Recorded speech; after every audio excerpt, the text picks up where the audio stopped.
briefly, I understand we're going to talk about the strategic plan today for Mud 6. Well, we're going to be talking about the strategic wastewater plan. Yes, yes. That's fine. And just put things, my interest into context. Living in Lakeside Cove, we are straight north from Mud 6, the plant there on Sawdust.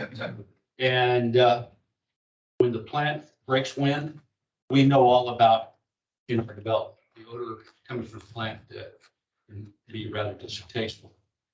So I'm hoping to see that what's addressed here, among other things, will be how odor management and the amelioration of the current problems will be resolved by way of the strategic plan. Right. Well, you have the people who will be addressing the subject sitting right there in front of you, and I am sure they will do a good job. Okay. Okay. Thank you. Are there any comments or questions from directors? Okay. Item 4, consider and act upon request for adjustments to charges. Nothing this month. Nothing this month. Fine. Thank you. Moving on to item 5, the consent agenda. And we have in the consent agenda a whole bunch of items. And rather than trying to slog through each one, does anybody have any small questions on any of the items in the consent agenda? Yeah, I've got a small question on item 6. I guess this is probably for Mike and Maureen. So on page 18, there's a vendor, Amoresco, Yes. submitted a invoice. Was posted on 9/30/2022, but I guess was paid 12/1/2022, right? So are we done, Mike, are we done with all the Amoresco stuff, or? Yeah, I'm thinking that was retainage maybe. I'd have to check. I don't know. But yeah, we're done. Well, the reason I'm asking is, because when we voted for the budget, I don't think we had anything included for the capital outlay. That will go to you. We put that back to last fiscal year and it'll be reflected in your year-end report. Oh, okay, okay, so that's all square, because there's no 5505 in our current budget. Okay, very good. That was my small question. Okay, any other questions? May I have a motion to approve the consent agenda? I move to approve the consent agenda. A second? I'll second. All in favor? Aye. Motion approved unanimously. Moving on to item 14. Review and consider approval of the district's fiscal year 21-22 draft audit report. John Knox, for those I haven't met, and just make a short report. I'll start with the mistake in your report. I know exactly which one you're talking about. I figured you'd catch it. Yeah. Yeah, Bruce, on page 44, Bruce was listed twice and Neil was not included. And Okay. yeah. So you're I was getting all your money. Yes, I know. Yeah, you took place at once. And I believe your term was. Yeah, that's correct. Okay, so we've already got that Correct. sorted out and it'll be in the final. Right, very good. Other than that, I don't have a lot to report. So I'll open it up to questions and kind of give you all synopsis of how we do try and get this thing done. It's due to the TCEQ mid-February. We'll give y'all a couple of weeks and the consultants a couple of weeks to mull it over. If they have any minor modifications and so forth, we'll get them included. We'll finalize them first week of February, get them to Brian's team. They'll get them filed with the TCEQ and we'll be timely again. Thank you very much. Any questions? Any more questions? I have a question, yeah. On page 6, the changes in that position, that table. Yes, sir. So, under expenses, we've got, I guess, an incomplete entry or description, I suppose. Yeah, Um, the professional fees, contracted services, and O. And yeah, Yeah, that should say other, it will say in the final, Okay. that's in every report, how I've missed that for years, I think. well, that's an easy one. So, and then I see you put the bond authority on page 41, where it should be. We had that discussion. Yep. Last year, so it's, yeah, the remaining, Okay, even though right. they're made, but it's still on the book, so to speak. Yes, sir. So that was the only comment. Okay, Thank you. thank you. Anybody else? Okay, thank you, John. Thank you. Make it very quick. May I have a motion to approve the draft audit report? So move. I will second that motion. All in favor? Aye. Aye. Motion approved. Item 15, grant exemptions from taxation for 2023 and the adoption of a resolution in connection therewith. And this is the property tax exemption. That's correct. Yeah, Got a draft in your packet there. It does incorporate the existing exemptions that you had in 2022. The exemptions that you adopt today will show up on your tax bills that you get in October of this year. thank you, Brian. Anybody have any objections? No. No. This is- Deborah, but she's under 65. I beg to differ, I'm not. Oh, you're not. Well, I didn't mean to embarrass you. I might wish, but I'm a few years older.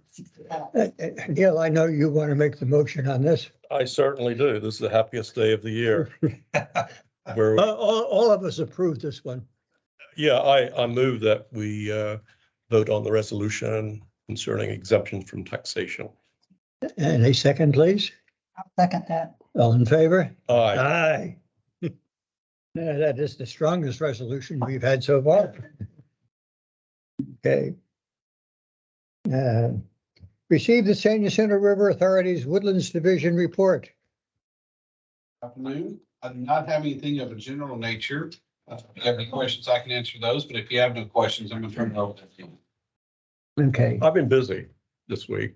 Good. My car's been in the shop, therefore I've been focusing on things, so, a lot more than normal. I have a request, that we, on that, graph, if we could, simplify it a little bit, Can you do me a favor and tell me what page, what graph? 32.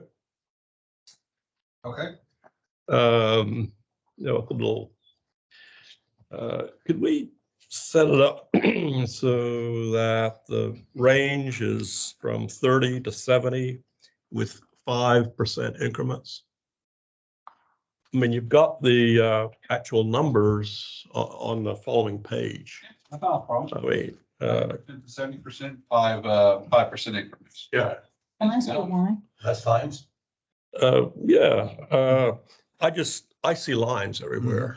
It's sort of, the message is the graphs here.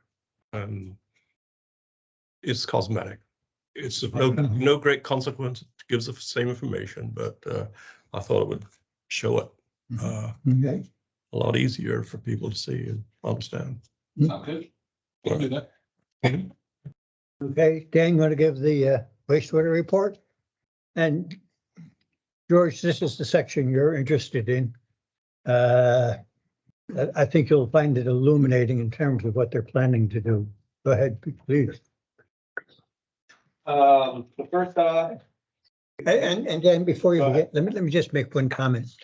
All of us around this table are concerned because of the geographic location of the treatment plant, which is surrounded by Grogan's Mill and in particular by Mud 6.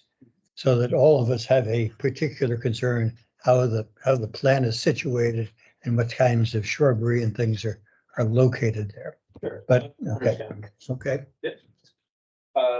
Believe it or not, we've been working on the strategic plan for over a year now. I appreciate y'all being engaged. Bruce, I really appreciate you being part of the stakeholder meetings. A lot of good discussions that occurred in that. On page 42 in your packet, there is a one-page summary, a couple of exhibits, and there's 3 primary recommendations that I want to speak on today. Those are FRA recommendations that were voted on by the stakeholders at the January 10th stakeholder meeting, which those meeting minutes and are also in your packet and the associated slides on Booth.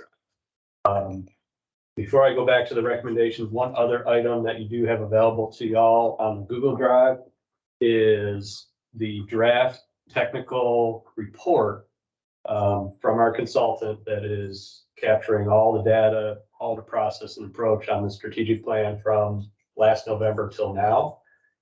So that is there along with all the appendices. Feel free to look at that. Got questions, comments on that? Let me know. That's something we're looking to finalize end of this month, first of February. But going back to this one page with the recommendation, I do want to reiterate there is no voting today on y'all's MUD agenda. Path forward is in February. There will be a item on y'all's agenda to vote on these recommendations, which will go further to a vote by the trustees in March. So 3 primary recommendations. One is to continue into a phase 2 for the treatment plan analysis, looking at a new membrane bioreactor plant, and it would be built on land adjacent to existing treatment plant 1. It's been referred to as alternative 9 throughout this process. And it on page 43 is the exhibit of what that is. So just to remind you, alternative 9 is building a new MBR plant all in one phase. So looking at a time period around 2027 for construction. Really, the value that brings, it achieves a higher level of service when it comes to odor, noise, et cetera, sooner, to where we have a plan out there now that it does require significant improvements. Rather than going a phased approach that would string out across multiple decades, the recommendation is to build a new plant now. What phase 2 is going to be looking at is more detailed analysis on the financial side, down to the impact on rates to the customers. Also looking at the capacity question on what should that new plant be built at in terms of capacity. I guess I'll pause there. What questions do you have on the alternative 9 recommendation? I will say the vote in the January 10th stakeholder meeting, it was majority for that recommendation. The vote was 9 out of the 11 stakeholders. 2 voted against, yes. Is there specific questions y'all have on the alternative 9 new wastewater treatment? So, And let me just explain to as a stakeholder, the objection was about the potential size of the plant. And a couple of the stakeholders, both of whom have construction experience, thought that the amount of inflow per day, which is what, 217 gallons of. 217 number is the gallons per day per SFDUE. Yeah. And they thought that was high because we're currently running about what, 160, I believe. 140 is the number that was run by some stakeholders.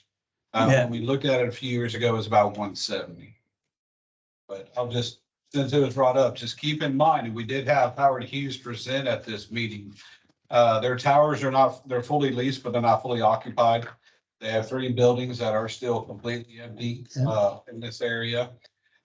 There's a lot of other areas that don't have full occupancy in the commercial space. So of course, it's going to drop because people aren't there. Yeah. So.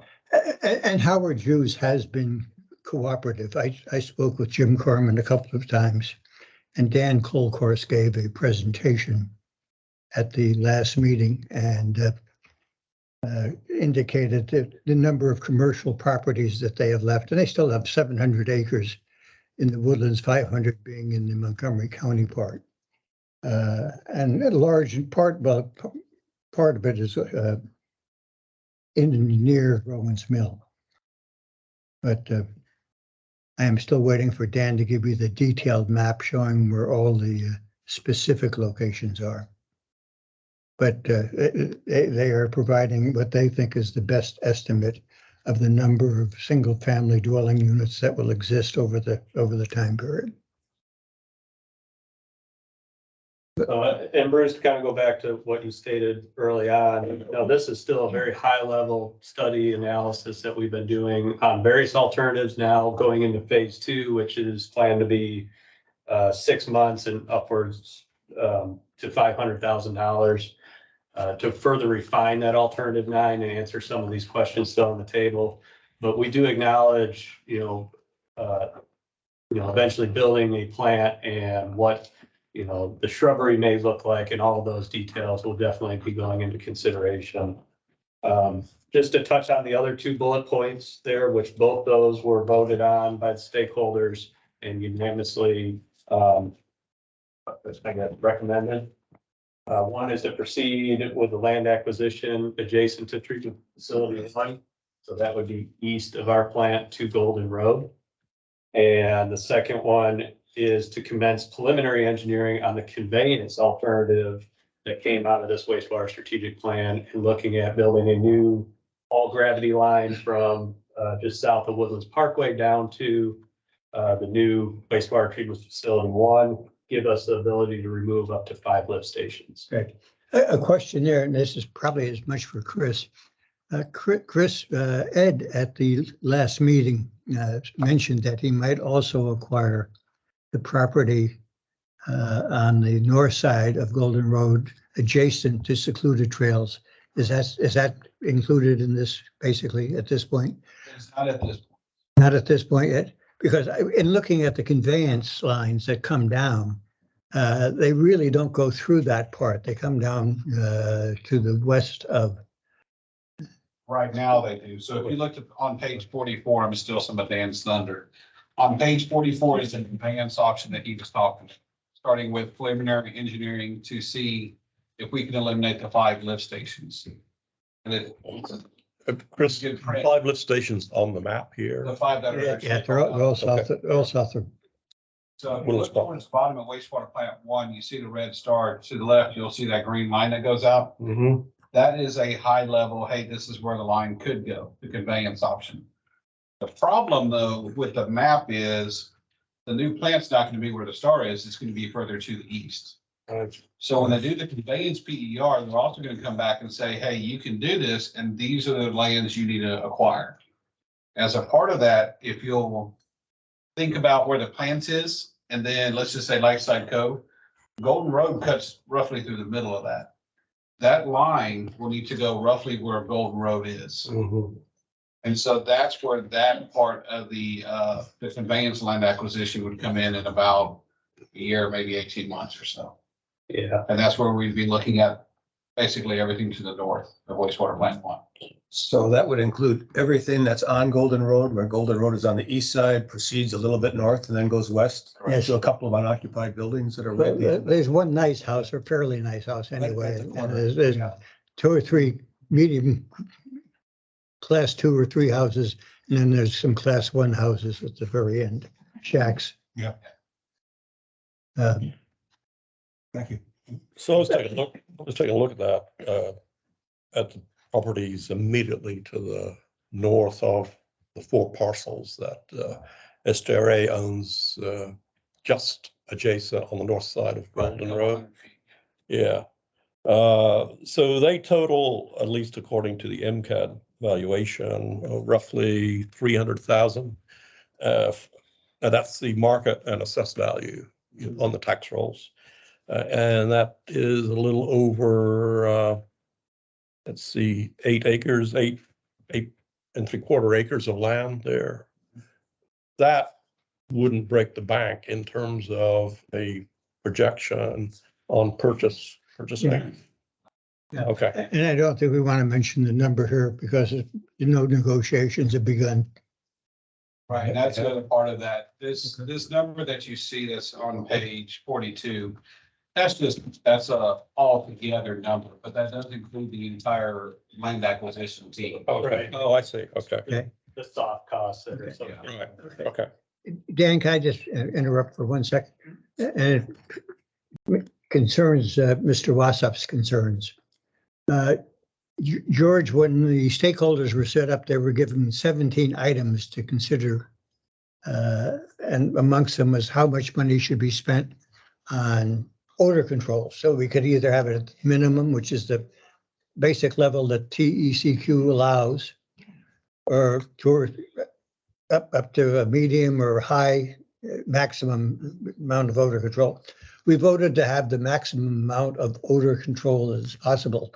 And David, if you could address that, because I know that is the concern not only of Mr. Wassup, but also of Mrs. Shelley Sekula Gibbs. Sure, so I guess that's a big decision that was made throughout this planning process was the treatment technology. So right now, we are operating under conveyance treatment technology to where we are going to be going to more advanced membrane treatment technology, which even that change alone really helps us have the ability to improve on a level of service for odor. And there's a lot of other value that goes with that. So we did, really kind of follow election of that stakeholder group and voting for a higher level of service on the odor side.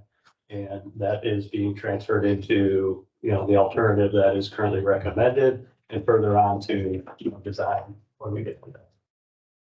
And just to add, one of the things, it comes with MBR. Now I'm looking on page 43.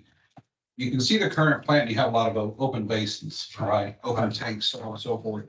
With the MBR on the east side of wastewater plant 1, almost everything is in a building.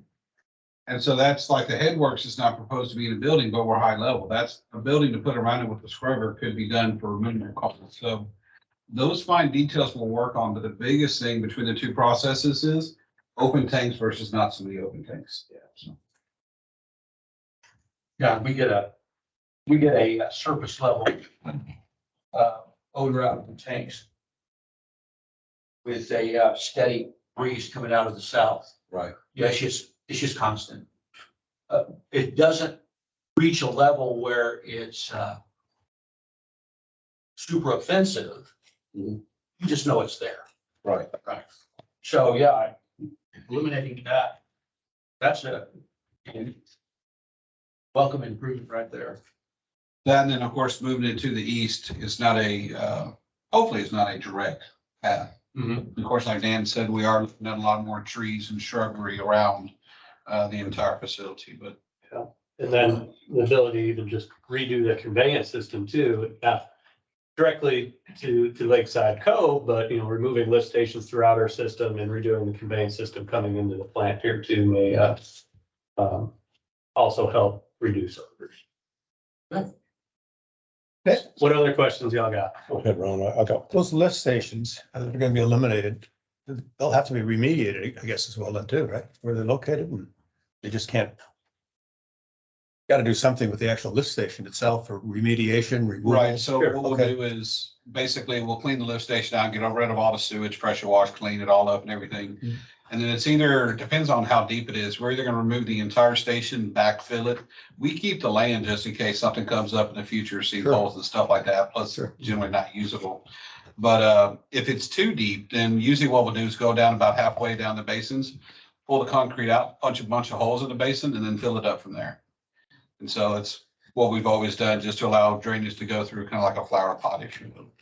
We're really gonna need to, once we get to that preliminary engineering phase, we'll figure that out a lot more to where, you might still need flows from, Woodland's water lines coming to that lift station, but then the lift station may not be pumping. It might just be adding a gravity to where it turns into a big manhole essentially. Could you make a note to have that road repaired between holes number 8 and holes number 9 on the north course? It's been in the district there for years and the country club won't touch it. And like you guys have chosen not to touch it at this stage too. So just make a note. Wrap it into the expense. We'll prioritize that. It's really horrible. I have a question regarding, alternative 9 here, phase 2. So you're saying, if I'm reading this correct, that you're expecting the cost for phase 2 to be 500,000? So that is Setting. a cap that one of the stakeholders added to the recommendation. It was part of that recommendation that was voted on. So that means, so you're saying there's a cap of 500,000? Yes, Okay. that's the way we're treating it, and produce that scope of work within 6-month period of time. Is that reasonable? I believe so. Okay. Thank you. So Dan, with the changes to the conveyance system, will that phase 2 study include some kind of analysis of potential changes in anaerobic conditions that could change in the sewer mains? I mean, what I'm getting at is, once you get the onset of anaerobic conditions, that's your opportunity for H2S production. Right. Yeah. Within the sewer system. Right. Phase 2 will not, because what we're doing, and this is the 3 bullets. The first bullet is alternative 9 with phase 2. The third bullet, the stakeholders agreed, and hopefully the MUDs will as well. Go ahead and move forward with conveyance. Oh, okay. And so Gotcha. that'll be preliminary engineering, which we'll see any dip that we have be gotten rid of and what flow on. Right. Exactly. Okay. So we're still at a high level for the conveyance system. Absolutely. Okay. We aren't solid on a routing, we're Yeah, solid yeah. on flow line. Yep, and all got that it. stuff. Very good, thanks. I have just one more question. If you have another meeting, will you ask to have a stakeholders committee again? You don't have to answer that. Yeah. All right. Okay, If you think of anything else, let me know. okay, thank you very much, Dan. We spent a lot of time with Dan, and I am sure we generated a lot of frustration with both Dan and Chris. There were a lot of points raised that got into a great bit of detail. Okay. Now that the legislature is back in session, we have the favorite part of the meeting, receiving the attorney's report, item 17. Well, we're just getting started there. You know, they're starting out with a pretty full deck, $33 billion out of banks. How do we disperse it? Yeah, that's a good problem to have heading into the session. So we're, of course, monitoring that. There's been a lot of chatter about the possibility of changes in property tax exemptions. I'm curious to see how that plays out and how they would funnel money back, and what impact that would have on any of our district clients. And of course, just monitoring other bills that may be of general interest to our industry as they're filed. We, usually don't start to get a sense of what bills have a likelihood of success versus failure until March, April timeframe. So we'll start to have a better report for you. Probably the best one by the April, and we have a sense of what's really making their way through committees and seem like they have some momentum behind them. But as usual, we expect the kill rate on bills, the legislature is about 85% or so. So you see a lot of stuff get introduced and you go, wow, that could be a problem. Well, you know, there's 85% of a better chance that's not going to pass. But we've been through this rodeo before and make it through this one. That's all I have on the attorney's report. Happy to answer questions if y'all have them. We'll wait till next month. Okay, item 18, that's going to be you again, and it's about the emergency weather conditions. It's self-explanatory. We have to implement the rules from the PUC. Staff and Woodlands did not turn off water during Winter Storm Uri or impose fees for any bills that were due during Winter Storm Uri. So it wasn't really a problem that needed to be solved here, but needless to say, there were some water suppliers that were not as Generous. Yes, as generous with their customers as we were. So that led to the bill being passed. PUC's now adopted rules to implement the bill. And so what you see on the red line changes for your policy are the incorporation of those PUC rule requirements into your policy. So if we have one of these events again, which of course is not very likely, but could happen, then we will easily be able to flip to our policy and see what's required. Okay, we don't have to do anything on this, do we? Need the motion to approve. We do need a motion? Okay. Before we get there, so this is in your memorandum, you talk about districts. Are private utilities included in this Sure. bill? It's Okay. Yeah, Okay, and they're the problems, I suspect. I'd be speculating. I know none of our district clients turn people off or impose penalties during windstorm hearing. I make motion to approve. Second, I'll second that. all in favor? Aye. Okay. Item 19, the general manager's report. Still up to you, Jim. You got a big one. Want to cover a couple items from the trustee meeting. We had a lengthy discussion regarding the Lone Star election in November and the candidate John Yours that was elected to fill the MUD 7 or the Woodlands position, and then received notice from the Lone Star legal consultant that he was not a viable candidate, would not be seated. The trustees discussed and agreed to provide a letter signed by President Lux to the Lone Star Board, recommending they appoint John Yours to that position. You may have received a copy of that. I think a lot of good points in that letter. Since then, John has resigned, submitted his resignation from MUD 36. That will be acted on today. So that eliminates really any barrier referred to from Lone Star to appointing him or letting him take that position. So we'll see. On that topic, we had also reported this to the Chamber of Commerce at our monthly meeting last week. They had some interest in this because if you remember, they had hosted some candidate forums for this position and others during the election. So I will be attending their Business Advocacy Council meeting, monthly meeting, Friday morning. And that is the group that takes up legislative matters. And I'm going to be advocating that committee make a recommendation to the chamber board to do something similar. So we'll see how that's received. And I think just coincidentally, the River Authority is on the agenda for that, for Friday's meeting. So Jace Houston will be there as well. Yeah. A couple of things. There was an article in yesterday's Community Impact and in today's Courier on. Yeah, we sent out a press release that's been picked up. So that's, that topic's getting some legs within the media. Which is great. And there has been a letter writing campaign to support him. Good. A lot of logic behind that recommendation that he be appointed. So another thing, the Public Education Committee reviewed their annual strategic communication plan with the trustees, which was fully supported and approved. We talked about our couple of discussions and meetings with the University of Houston regarding their ability to provide more detailed, call it satellite technology in regard to subsidence for Montgomery County and the Woodlands area. We brought in the first week in January, Mike Turco and his technical team from the subsidence district had a lengthy meeting. Neil attended, Bob Lux attended, I attended on what they're doing. And we were really happy to find out they have been pretty active in getting satellite technology and utilizing that in their subsidence monitoring data.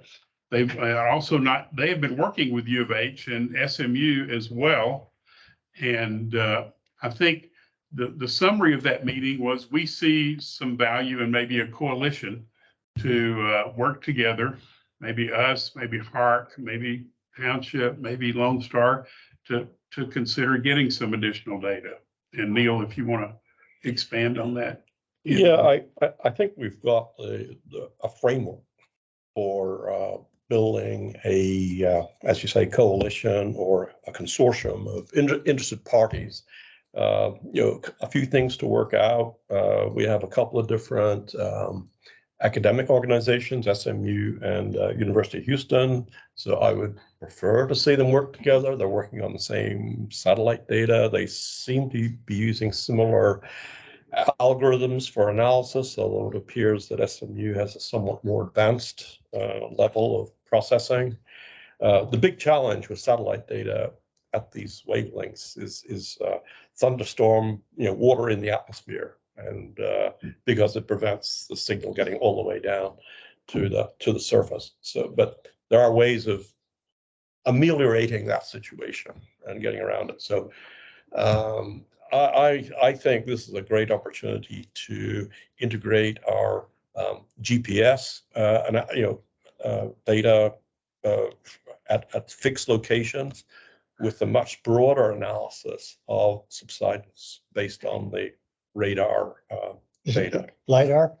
No, radar, interferometric synthetic aperture radar. Yeah. Satellite technology. Yeah. Easier for me to say. Yeah. No, it's a very well-known. I mean, it's just been around for decades. It's just we need to take full advantage of it.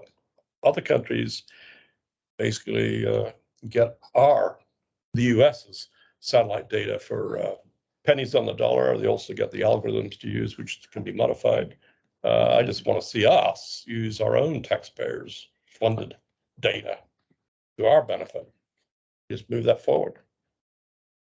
Now, this gives you change on the Earth's surface. I think there's still a need, in my opinion, and I think many would agree, for extensometer, at least 2 in Montgomery County, to look at what layer aquifer, if you will, that the compaction is occurring. So that still needs to be pursued in conjunction with this. Yeah, we need to have all those data sets integrated together. Just always like to reference the compliment emails that are in your packet regarding our field staff and others. Also an interesting short story regarding Oak Ridge North's need to raise their water and sewer rates kind of abruptly. So interesting there. And the other thing I want to bring to your attention is we have MUD 47 and MUD 60 have decided that they want to put out a customer message, yearly message about what's going on in their mud. And I wanted to offer, we've created a template. And if you're interested in that, we can have it on your agenda item next month and show you what, as an example, what they're done. If you've got ideas that you think may be appropriate for a one-pager, let John Geiger know, and he'll incorporate those into a draft for you guys. Some of the information is consistent across the MUDs. Some of it is MUD specific, but anyway, if something for you to take up. Well, ours will be very interested in the wastewater treatment plant. Jim, you also had in your report a little one-liner saying that a replacement had been found for you. Well, I was going to let your trustee talk about that under his report, but since you brought it up, we did at the trustee level approve a employment contract with a gentleman named Eric Peterson, who is a professional engineer with a background working with MUDs across the state of Texas.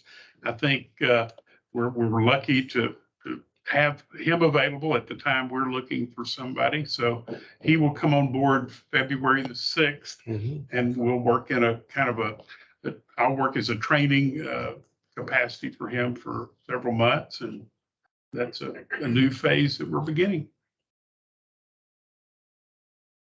Sorry, Neil.